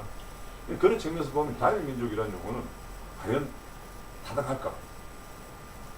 그런데 여기에서요, 이것을 민족이라고 하면은 이 숙신도 민족이라고 그러면은 단일 민족이라 말은 안 되는데, 이거는 종족이고 이게 합쳐져 가지고 것이 민족이라 그러면 한민족은 말도 안 됩니다. 안 되는 건 아닙니다. 오히려 만주족까지 일본까지 우리 민족이 될 수 있습니다. 단일 민족이 될 수 있죠. 그러나 혈통이 단일하다 이런 의미는 아닙니다. 그래서 여진 그런 일본이었거든요. 일본 왜 저랬습니까? 참 재밌어요. 투쟁이면 간. 지금 저는 제가 공부하면서 읽어본 대화 책 중에서요. 이유립 선생님을 빼고 일본은 우리 민족의 판치기를 하는 적이 없어요. 그런데요, 일본이 우리 민족에서 분리된 시기는 백제. 제일 늦습니다. 제일 늦게까지 우리 민족이었어요. 일본 지역이 우리에서 떨어져 나간 거예요. 700년. 좀 다음 한번 보실래요? 자, 이거는 이제 우리 민족 이동 문제를 연관시하고 이제 윤영 선생의 이동이라는 건 없었다 했죠. 그런데 실제로 제가 볼 때는 기록이라든가 우리가 DNA 분석을 유전자 분석을 한다든가 혹은 문화가 같은 문화가 이렇게 연결되어 있다고 하는 걸 보면은 동서 남쪽으로 이동했을 가능성이 상당히 농후합니다. 그러나 이 결론은 사실은 나지 않은 상태거든요. 그냥 보십시오. 이 비슷한 유전인자들이 이렇게 많이 있죠. 이해가 안 돼. 조금 이해가 안 되는데 그분 요 문제. 윤혜연 씨 뭘 반대했다는 거예요? 윤혜연 씨는 이동돼서 온 사람이 우리 민족의 주축이 아니었다는 거예요. 원래 살았던 사람이 주축이다. 이거는 Y 하플로 타입 염색체의 세계적 분포도 이용규 박사님, 서울대학교 이용규 박사님 책에서 내가 뽑은 건데 이건 내가 몰라요. 사실은 Y 하플로 뭔지 잘 모르겠는데 하여튼 이건 유전 분자 유전학에서 나온 건데 그 다음에 이 분자 유전학을 종합해가지고 2002년도에 뉴욕타임스 기자가 정리한 게 있거든요. 이게 굉장히 많이 알려져 있죠. 이 그림은 이게 한 13,000년, 17,000년 이때 여기서 아프리카에서 형성된 전대 인류가 이렇게 이동됐다는 거죠. 그래서 쫙 이동됐는데 우리나라 쪽에 이동된 거는 그 이전이겠지만 여기 이제 남아메리카 인디아는 우리 민족이냐 아니냐를 따질 때 그렇습니다. 보십시오. 요 정도가 제일 늦게 간 게 7,000년 전. 제일 빨리 간 게 34,000년 전에 갔습니다. 그래서 이 밑에까지 내려간 사람들은요. 34,000년에 가가지고 이까지 내려갔겠죠. 혹은 여기 15,000년 전에 이동됐겠죠. 자, 이 인디아는 우리 민족이라고 부를 것인가, 그냥 우리 족이라고 부를 것인가, 우리 결이라고 부를 것인가 생각해 보십시오. 정영진 선생은 아까 얘기했던 그 정영진 이렇게 세 가지 족들이 이동하고 여기서 가다가 열로 바이칼로 가서 다시 내려온 곰족들까지 포함해서 4개 족이 우리 민족을 형성했다 하고 있다 이렇게 얘기하고 있습니다. 그래서 형성 범위는 이렇게 봅니다. 이쪽 지역이 다 우리 민족의 범위였고 김산호 선생도 마찬가지로 이렇게 4가지의 길로, 3가지로 길로 이동해 왔고 기본적으로 원래부터 살고 있던 원주민을 포함해가지고 했습니다. 특히 김산호 선생님도 바로 이게 위라는 거죠. 위족 있잖아요. 고구려를 가울이라고 하게 가울이 그것대로 위라고 봅니다. 그분은 버플고 위라는 거죠. 위로 봐가지고 위족이 우리 민족을 보는데 위백제. 그래서 여기도 외가 사실은 위자잖아요. 그죠? 여러분 한번 외 할 때 외자가 위자 같습니다. 그래서 이도 같은 우리 민족이다 이렇게 봅니다. 자, 요건 이제 대강 우리 민족은 어떤 사람들로 우리 민족이 되는가, 어디까지가 우리 민족이 하는 걸 설명을 했습니다. 그 다음에 중요한 게 이제 여기 출생 신고할 때요, 본관이 어디냐고 묻는 게 요게 이제 무엇으로 특징이 있거든요. 각 성씨마다 특징이 있거든요. 그 성씨 또 특징이 있습니다. 자, 우리 민족 가지고 특징이 있는 어떤 특징을 가지고 우리 민족이라고 부르느냐. 자, 정체성이 뭐냐? 민족은 아까 제가 말씀드린 역사 과정에서 자연스럽게 어렸을 때는 자연공동체로 가지고 그래서 눈에 보이는 모습은 없다고 하더라도 실체가 있는, 그래서 미래 사회에 아주 중요한 실체로 작용할 것이 민족이라고 했습니다. 학자들 또 많은 미래학자들도 이 민족의 역할이 굉장히 클 거로 지금 생각하고 있습니다. 미래 인류 사회에서 우리 dem의 에너지를 알고 살리는 것이 매우 중요합니다. 이렇게 생각합니다. 그래서 이 정체성을 찾는 것이 역사 교육의 첫 번째 목적이 되고 그 내용이 역사 서술의 중심이 되어야 된다고 생각합니다. 자, 어떠한 공동 이념이라든가 에너지, 풀, 아까 제가 봤던 사람의 마음과 풀이 없으면은 단합이 안 됩니다. 어우러지지 않습니다. 국민적으로. 국가가 되게 어렵고. 그런데 인류 탄생의 그 김기생적에서 얻은 그 환경 극복의 지혜가 이걸 만들어집니다. 여럿이 하나 되는 것이 살아가는 데 있었어요. 호랑이하고 싸우는데 혼자 싸우면 지잖아요. 근데 여러 명 싸우면 이기더라고요. 합치니까 되는구나. 또 옆에 있는 부족이 쳐들어와서 막 우리 수학 뺏어가려고 그런다. 혼자서는 도저히 못하고 다 뺏겨야 되는데 단체로 단합을 해가지고 싸우니까 안 뺏기게 되더라. 배운 거예요. 그 지혜입니다. 그래서 단합해야 된다. 여럿이 하나 돼야지 우리가 사는 데 좋다. 그래야 나도 좋고 니도 좋고 다 좋다. 같이 좋다. 이 하나됨의 이념으로 민족이 형성되고 국가가 건국되었다. 그래서 국가 건국의 에너지는 바로 이 정체성, 즉 하나됨의 에너지. 저는 이렇게 봅니다. 그래서 다른 민족과 구별되는 독자성이 있어야 되고 아까 얘기했던 독립성도 보호하고 있어야 되고 요 역사적으로 전해내려온 정석성이 있어요. 이게 어디 있느냐 하면 바로 이렇습니다. 창세신화의 원형이 있다는 거예요. 신화학자들은요 민족신화라는 용어를 씁니다. 민족신화는 바로 창세신화가 민족신화라고 합니다. 그렇다면은 창세신화라는 것이 민족의 특징을 나타내는 그 정신적인 혹은 어떤 그 특징을 나타내는 가장 중요한 포인트가 되어야 되는 거죠. 그런데 우리 민족 창세신화 여러분 잘 아십니까? 아담과 이브는 잘 알죠. 그래서 로마 신화 많이 압니다. 그런데 우리 민족 창세신화는 안 가르쳐줘요. 그런데 여기에 원형이 있고요. 그 다음에 역사와 문화 속에 또 현실적인 현재의 생활 문화 속에 바로 그 실제가 있습니다. 이것이 바로 연속성입니다. 아까 그래서 제가 말씀드린 독자성, 독립성, 연속성이 이렇게 되어 있습니다. 그래서 서로의 개성을 존중하면서 서로가 각자의 역할을 분담해서 어우러지는 거예요. 제도와 생활, 그러한 제도와 생활 문화를 일구어 온 것이 각 민족들입니다. 우리 민족도 그렇게 했다는 거죠. 자, 그러면은 우리가 지금 느끼지 못하는 우리의 저는 요 풀과 마음을 합쳐서 의리라고 봅니다. 그래서 의리가 어떤 것이죠? 이건 또 아까 어저께 그 문제. 세계가 열광하는 한류가 크게 확산되고 있습니다. 우리가 못 느껴요. 쟤네들 왜 저러지? 왜냐면 한류는 우리 평소 생활이니까. 김치 우리는 늘 먹는 건데 왜 쟤네들 왜 갑자기 김치를 좋아하냐고요. 우리 애들 노래 듣는 거예요. 우리는 늘 들어오던 겁니다. 근데 저는 진짜 칠레에서 그 공연하는 장면, 그 KBS 어디서 한번 하는 거 보니까 어느 TV인지 모르겠다. 우리말로 노래 한 10곡 하면은 다 따라해요. 7곡 내지 8곡은 우리말로 노래해요. 영어 하는 게 한 2-3곡 있더라고요. 그런데 막 애들 펄떡펄떡 뛰고 야단이에요. 말 못 알아듣는다. 그게 왠지요? 여러분 압니까? 왠지 압니까? 그럼 우리가 못 느끼는 거라고요. 근데 뭔가 있다고요, 우리 그죠? 와, 이거 뭐 복잡하다. 자, 그들이 지금 이렇게 열망하고 있죠. 이것이 우리 평소 생활입니다. 그럼 우리 과연 어떻게 대응하고 있는지 한번 생각해보세요. 세계 강국이 지금 그 세계 경제가요, 극단적인 이게 아레바노니까 이러면 극단적인 양극화가 하고 대비해 보십시오. 이 한류가 확산되는. 저는 이렇게 봤습니다. 바로 미래 인류 사회의 새로운 삶의 양식이 새로 탄생하고 있다고 생각합니다. 그럼 그게 뭐냐를 우리 찾아내야 된다는 거예요. 즉 무한 경제가 투쟁이 아니다는 거죠. 지금 신자유주의는 무한 경쟁을 지금 주장하고 있습니다. 무한 경쟁하면 누가 이깁니까? 선진국이 이기죠. 현재 선진국이 이깁니다. 규모가 이거. 그래서 1대 99로 갑니다. 1대 99로 가면 선진국도 몰락합니다. 그래서 미래의 새로운 삶의 양식은 바로 무한 경쟁이나 투쟁이 아닙니다.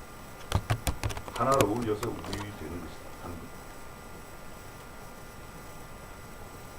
그 다음에 세계 석학들이요. 21세기 인류 사회는 우리가 주도할 거래요. 뭐가 좀 주도할 거라고요. 그분이 좀 모르고 있어요, 지금. 뭐 갖고 주도하는데. 하이데거가요, 1960년대에. 프랑스에 온 박종홍, 그 당시 서울대학교 철학과 교수를 초대했습니다, 자기 집으로. 그래가지고 저사 잘 대립하고. 내가 당신을 왜 초대했는지 아느냐? 잘 모르겠습니다. 당신 한국 사람이기 때문에. 예? 그러니까 하는 얘기죠. 내가 이렇게 철학적으로 유명해진 거는 딱 동양의 무사상 하나를 가지고 이렇게 유명해졌다. 그런데 동양 철학을 한번 연구하다 보니까요. 동양 철학의 중심이 중국이 아니고 인도도 아니고 한국이다. 한국에는 보니까 역사 속에서도 보니까 2000년 동안 무력이 아니고 평화롭게 이 동아시아 전체를 이끌어갔던 시대도 있더라. 그런 한국 사람을 존경합니다. 그런데 아무리 고민을 해봐도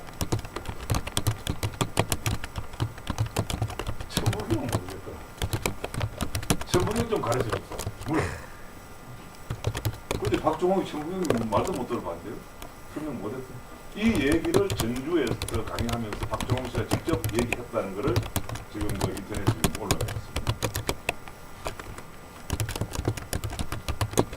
그 다음에 여러분 잘 알죠? 겨루기가 뭐 우리나라에 3번 오고 또 그 마지막으로 한국 tan가라는 책을 쓰면서 그 책 안에도 이렇게 보니까 겨루기 21세기 이제 21세기의 인류사회 제도 이념 홍익인간. 우리도 홍익인간 이념 지금 교육법 제 2조인가 3조에 들어가 있지만은 교육이념 들어가 있지만은 홍익인간이 널리인간 이렇게 하는데 이렇게밖에 모르고 있습니다. 굉장히 엉터리로. 그런데 이 사람들은 이렇게 지금 하고 있고 인류 사회를 이끌어갈 지도 이념이라고 얘기하고 있다고요. 우리는 지금 못 느끼고 있다는 겁니다. 우리는 지금 못 느끼고 있는 거예요.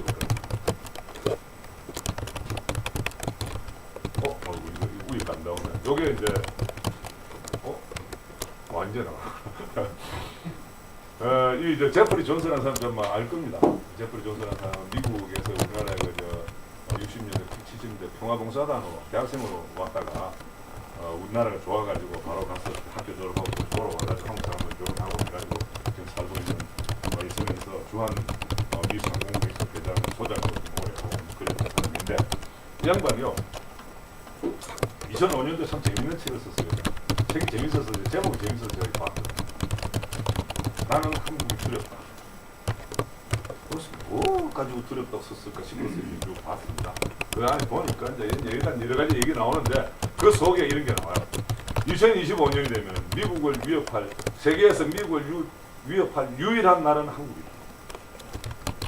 한국이 왜 어떻게 무엇을 가지고 위협하느냐? 한국이 IT 최강국이 될 것이다. 그런데 한국은 소프트웨어, 하드웨어에서 최강국이 아니다. 그런데 뭘 갖고 IT 산업의 최강국이 되느냐?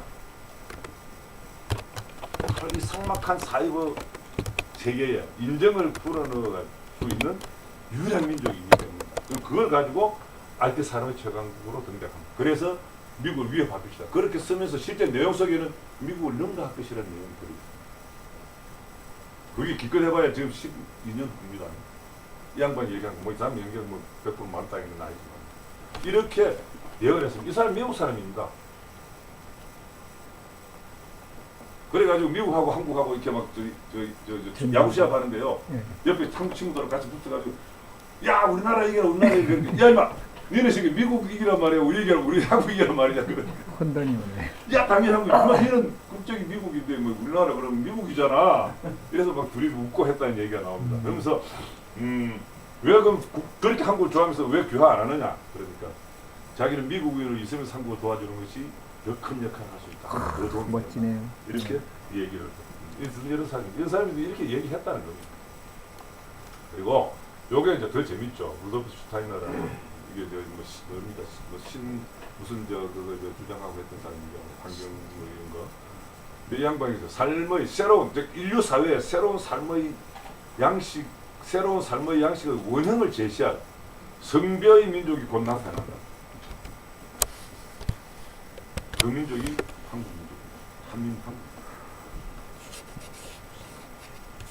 이 새로운 삶의 양식, 이게 아까 앞에 저는 얘기했습니다. 하나로 되어서 오로지 지금까지는 세계는 삶의 양식이 뭡니까? 경쟁과 투쟁이었습니다. 자, 경쟁은 자유 경쟁이라는 자본주의에서 얘기했고요. 투쟁은요. 지금도 아까 제가 잠시 말씀드렸지만은 뭐 노사까지 막 투쟁하고 쟁취해가지고 투쟁하고 하는 게 있습니다. 그 투쟁입니다. 논리가 바로 그런 이런 내가 생각할 때는 바로 경쟁과 투쟁의 논리에서 나온 거거든요. 그래서 이러한 경쟁과 투쟁이라고 하는 삶의 양식을 뛰어넘어서 하나됨, 즉 어우러짐, 어울림의 양식으로 바뀔 때 그것을 제시할 수 있는 민족은 한국 민족입니다. 아까도 쭉 봤잖아요. 당연히 우리는 가지고 가고 그것이 일반 생활이었을 거예요. 당연히 제시할 수 있을 겁니다. 이 공통점은 바로 이거다. 무한 경쟁을 대신할 수 있는 삶의 양식, 그것이 어울립니다. 그것이 우리됨입니다. 우리라는 단어 있잖아요. 이제 내가 몇 번 얘기해서 우리 노조 선생님은 잘 알죠. 우리가 위가 아니라는 거예요. 즉 복수가 아니라고요. 아워가 아니다. 그러니까 우리 마누라 그러면 our wife가 아니라는 거예요. 우리 아들 그래서 우리 아들 그래도 내가 이어서 우리 아들 그러면 우리 마누라가 있으면 뭐 둘이 아들이라고 얘기가 되지만 우리 아들은 안 맞죠. 그 우리라는 의미 그것이 가지고 있는 것이 바로 이 어울림입니다. 하나됨입니다. 여러분 뭐 우리 저 윤환 선생님 영어 잘하시는 분 워낙 많아서 내가 영어 잘못 보면 큰일 나겠는데 패밀리가 사람은 여러 사람인데 단순입니다. 예, 가족 하나로 얘기해. person도 단순가요? 단순 맞죠? 단순. 그런 식의 그걸 뭐라 그러더라 뭐 무슨 집단 원 명사라 그러던데. 예, 집단 명.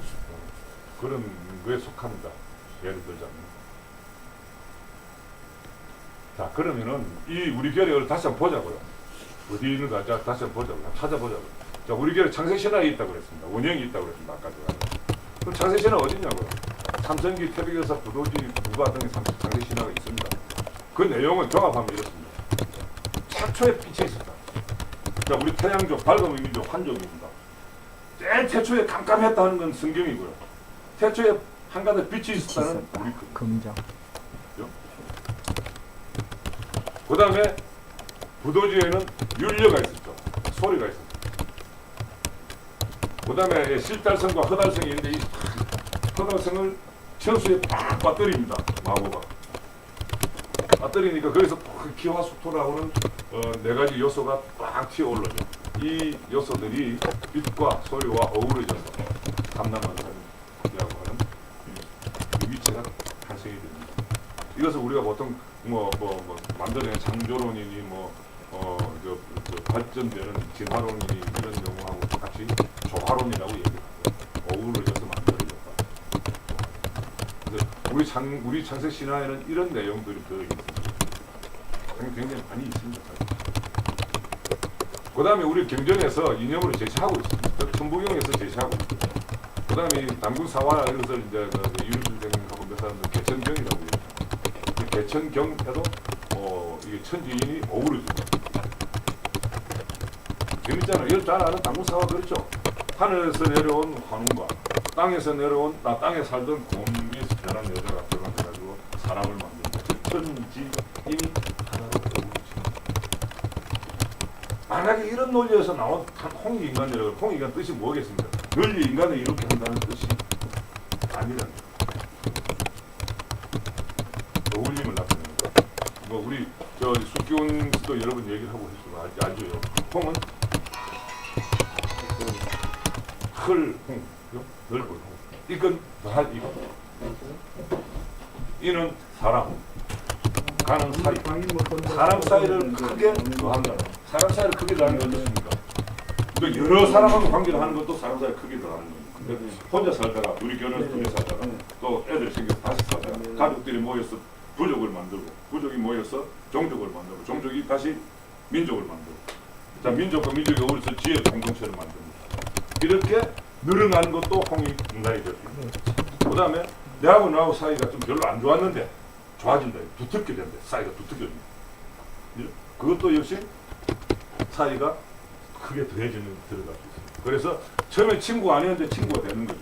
그래서 일본하고 우리하고 지금 사이가 아직 안 좋은데 아주 친해져가지고 한 덩어리가 될 수 있는 한 덩어리가 되는 즉 우리라고 하는 한 덩어리가 될 수 되는 그것을 홍익인간이라고 얘기했다고. 그래서 늘 인간이 이렇게 했다는 것은 일본식 해석이라고 그러는데 이건 내가 아직 자신은 못하는데 우리 박 찬희 씨라는 분이 낸 책에 요 익자를 이익으로 읽는 거는 일본식 한자에서 나온 것이다 이렇게 해놓은 게 있어요. 그 다음에 이제 역사 속에서 실제로 실천해 왔다는 거죠. 이거는 이제 우리 민주주의, 미래 인류 사회 민주주의의 표현이 될 수 있는 거예요. 나는 화백이라고. 화백이라는 게 옛날 굉장히 재밌습니다. 이 뭐 우리가 배울 때는 화백 제도이라면 전수결 그냥 결 다 찬성해야 돼요. 그럼 다 찬성 어떻게 찬성합니까? 갑자기 투표하면 무조건 다 찬성합니까? 안 하죠. 전부 다 찬성하고 수용할 수 있는 과정을 거치는 토의 과정을 거친다는 겁니다. 그걸 포함해야 화백 제도가 됩니다. 그래서 결론에 대해서 아무도 섭섭해하는 사람이 없게 만드는 정치 제도입니다. 이게 화백 제도라고요. 따라서 지금 아까 얘기했던 1대 99 양극화 극단화되는 거는 결국 투쟁 아닙니까? 경쟁 아닙니까? 이 경쟁을 없애는 거죠. 또 하나 돼버렸는데 어떻게 전수결인데 어떻게 경쟁이 됩니까? 자, 그런 앞으로 미래형, 저는 미래형 이거를 민주주의라고 봅니다. 그 다음에 현실 생활 문화 속에 여러분 살아있습니다. 여러분 어른, 여러분 어른이 무슨 뜻인지 압니까? 어울리기를 잘하고요. 그 다음에 이제 딱 이렇게 지도자가 되면 어우르기를 잘해야 돼요. 그래서 어울리기와 어우르기를 잘하는 사람이 어른입니다. 그냥 나이 많다고 어른이 되는 거 아닙니다. 내가 참 재밌는 경험을 하고 제가 결혼을 해가지고 처음으로 처가 동네 가서 촌에 그 완전 집성촌 그 우리 그 전가들이 막 모여 사는데요. 네. 근데 가는데 그 가니까 이제 새로 온 새손이 왔다 이래가지고 막 그 사람들이 어른들이 와서 이제 논 얘기도 하고 뭐 관향이 어디 뭐 물어는 답 잘 못하면 막 그것도 모른다고 하고 하는데 근데 나는 미리 다 배워가지고 답 다 해버렸더니 자기들이 못쓰게지더라고요. 내가 어려서 노래를 부르는데요. 딱 새손 시키려고 그러잖아요. 나 시키기 전에 다 해버렸어요. 막 안 시켜도 막 해버리니까 이제 안 시키더라고요. 어른이네. 그러니까 그런 적이 있는데 내가 무슨 얘기를 하려고 그러냐 그러면 이렇게 노는데 잘 어울려요. 내하고 동갑이나 내보다 항상 많은 총각들이 있었습니다. 네. 이 방에 제가 이 방에 못 들어와요. 어른 아니거든요. 나이는 많아도 어른 아니거든요. 네. 여자하고 안 어우러졌대. 어울리기가 안 됐다고요. 어울리기하고 어울리기를 해야 되는 겁니다. 어른은. 참 재밌죠. 네. 이런 문화가 있습니다. 그다음 우리 말과 그 아까 우리 마누라 할 때는 이런 거 의미 같은 거 포함해가지고 한이라고 당연히 있고요. 그다음 이 제사. 여러분 어떤 종교에서는 제사이라는 뭐 우상을 숭배하는 이런 진짜 제사를 모르는 거고요. 요 태백진문을 쓴 이암 선생님의 태백진문에 보면 아주 맹하게 나와 있습니다. 제사는 하나됨이다. 위일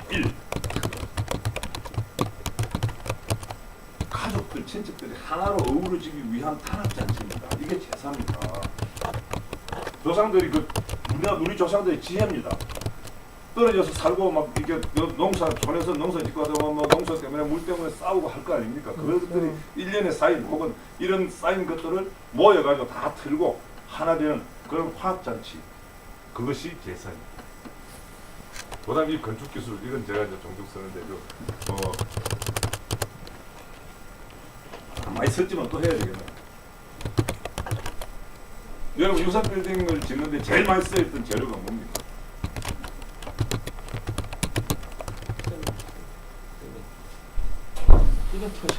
시멘트, 모래, 철골. 근데 사실은 저걸 시멘트 엮어가지고 이거 세울 때 비율이 시멘트 모래 얼마, 자갈 얼마, 그 다음에 뭐가 제일 많아요? 물. 왜 물 빼냐고. 그죠? 1대 3대 4대 6입니다. 모래 자갈보다 2배 들어갔다고요, 물이요. 지금 안 보이잖아. 지금 안 보인다 그래서 안 들어갔어요? 여기 육산빌딩을 지금 제일 많이 들어간 거는 물이었어요. 뭡니까? 모래와 자갈과 철근을 묶어주는 역할입니다. 그게 무지무지 중요한 겁니다. 가장 중요한 겁니다. 그래서 우리가 역사에서 가르칠 때 이걸 제일 강조해서 가르쳐줘야 되고 저는 이것을 풀이라고 보거든요. 풀이죠. 풀 붙이는 거 아닙니까? 그죠? 똑같습니다. 여기 밑에 붙이는 풀도 똑같아요. 풀 주고 따는 풀이나 여기서 종이 갖다 붙이는 풀이나 똑같다고요. 그래서 이 건축을 위해서 이거 그런 이런 의미도 이 물리 풀 역할을 했다는 거죠. 이런 생활 문화가 살아 있다고요. 자 이제 마무리를 하겠습니다. 제가 한 시간 정도 되나요? 예. 1시간 20분. 제가 여러분들 설명을 드렸듯이 우리 결의 시원 역사는 모든 역사의 출발점입니다. 그런데요, 역사하면서 이거를 하는 데가 별로 없어요. 아마 여기 우리 민들레 아카데미에서는 이거 많이 했는지 모르겠습니다. 이것이 가장 중요한데 이건 안 하고 다른 역사만 한다. 왜 그렇게 했는지, 왜 그렇게 학습했는지, 활동을 했는지, 행동을 했는지 그걸 설명할 수 있는 건 이 시원 역사에서 나옵니다. 이 시원 역사를 그래서 꼭 해야 되는데 이게 바로 역사에서의 키워드입니다. 근데 키워드 빼고 자꾸 다른 사람의 이 논리를 갖고 해석을 하니까 우리나라 역사 해석이 제대로 안 되는 겁니다. 그러니까 한류의 뿌리가 뭔지, 왜 한류가 저렇게 떠는지 모르는 게 되는 거죠. 그리고 역사의 외형만 보지 말고 자 을도 보자는 거죠. 지금 여기서 하는 을은 아까 앞에서 말했던 마음과 풀을 합쳐서 제가 을이라고 좀 불렀습니다. 특히 을의 원형이 담긴 민족 신화를 가지고 있습니다. 여러분 민족 신화 알아야 됩니다. 태초에 한 가지 빛이 있었다는 걸로 시작된 우리 민족 창시 신화라고요.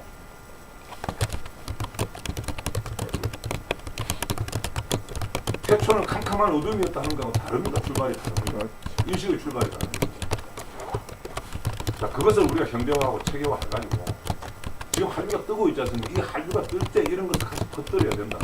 그래서 우리가 뭐 잘 되고 돈 많이 벌자는 게 아니고요. 인류를 행복하게 해줘야 되거든요. 아까 제일 처음에 얘기했습니다. 왜 역사 공부하는 거예요? 자, 전체를 행복해지기 위해서입니다.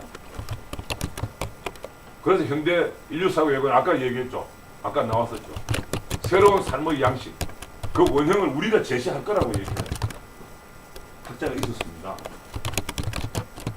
자, 이 어우러져서 하나를 어우러져서 같이 잘 사는 이것을 새로운 삶의 양식으로 제시하잖아요. 그래서 온 인류가 우리로 하나 됩니다. 그래서 평화로운 공동번역을 이룩하는데 우리가 기여를 하잖아요. 이 평화로운 공동번역, 자, 윈을 넣으면 올윈, 이 영어는 영어 아시는 분은 웃을 겁니다. 이게 진짜 올윈이라는 단어는 안 맞습니다. 올인데 무슨 윈이 들어갑니까? 안 들어가죠. 근데 이건 제가 그냥 만들어서 쓴 단어입니다. 박사학위 논문 쓰기 전에 학생들한테 강의할 때부터 이것은 저는 올윈을 썼습니다. 그냥 잘 살자 행복하자는 뜻으로 보죠. 우리는 좋은 영화인데. 그래서 우리 모두 행복해지자. 그죠? 이것을 달성하자는 거죠. 그래서 온 인류가 행복하게 하는데 우리가 기여를 하자는데 그 기여하는 힘을 좀 모아봅시다 하는 게 제가 오늘 강의 내용 좀 그리고 이제 바로 여기에서 이 을에 대한 내용은 오늘 자세하게 안 했습니다. 시원 역사 속에 이 을이 중심인데 을은 지금 역사 속에서 안 가르치고 있다는 걸 제가 강조했을 뿐이고 그 내용이 어떠냐에 대해서는 지금 하나됨이라는 것만 얘기했지 구체적으로는 얘기를 하지 않았습니다. 이것은 다음 시간에 세계를 바꿀 결의 을이라는 제목으로 조금 더 자세하게 제가 소개를 하겠습니다. 이건 뭐 제가 공부한 거 여기 오늘 말씀을 드린 것도 그냥 제 의견이 굉장히 많습니다. 그것이 다 옳은 것도 아니고 혹은 이것만이 옳은 것도 아니고요. 여러 가지가 오를 수 있습니다. 어우러질 수도 있고요. 그래서 이게 하나의 여러 의견 중에 하나인데 이 부분만은 좀 확실히 하자는 겁니다. 시원. 이 부분이죠. 우리 역사 국사 교과서를 바꾸는데 이 부분만은 좀 제발 들어갔으면 좋겠다. 그래서 우리 민족신화 반드시 넣자는 거예요. 이번에 국사찾기 협의회 이름으로 대통령하고 장관하고 국회 공공위원들한테 보내는 청원서를 보냈는데 거기에도 포함을 시켰습니다. 우리 민족신화 있다. 민족 창세신화 있습니다. 인류가 살아온 우리 민족이 살아온 99.9% 기간의 생존 경험 지혜죠. 그거 살. 왜 그거를 버립니까? 그래서 그걸 꼭 넣자 하는 거 넣어야 된다는 말씀을 드리고 그래서 우리가 몸과 마음과 풀 이거 얘기한 것도 좀 모르겠습니다만 이건 제가 그때 만들었습니다. 그냥 제가 강원대학에 강의하면서 처음 강의하면서 이렇게 만들었습니다. 이 풀이라는 말을 제가 몰랐거든요. 근데 박현 선생님이 가르쳐줬어요. 우리 한배대 강의하면서 그래서 이 천지인을 몸과 마음과 풀로 볼 수도 있다는 겁니다. 아까 그 최재중 선생님이 예를 들었습니다만 이렇게 해서 하나의 어울림으로 보자 이 세상을 천지인의 어울림 우리가 몸과 마음과 풀의 어울림으로 보자. 한지 풀 잊지 마세요 여러분 정말로 우리 치면 정입니다. 오늘 당장 여기 오신 분들끼리도 정말 좀 정답게 정 좀 넘치게 이렇게 살았으면 좋겠습니다. 자 오늘 강의 이것으로 마치겠습니다.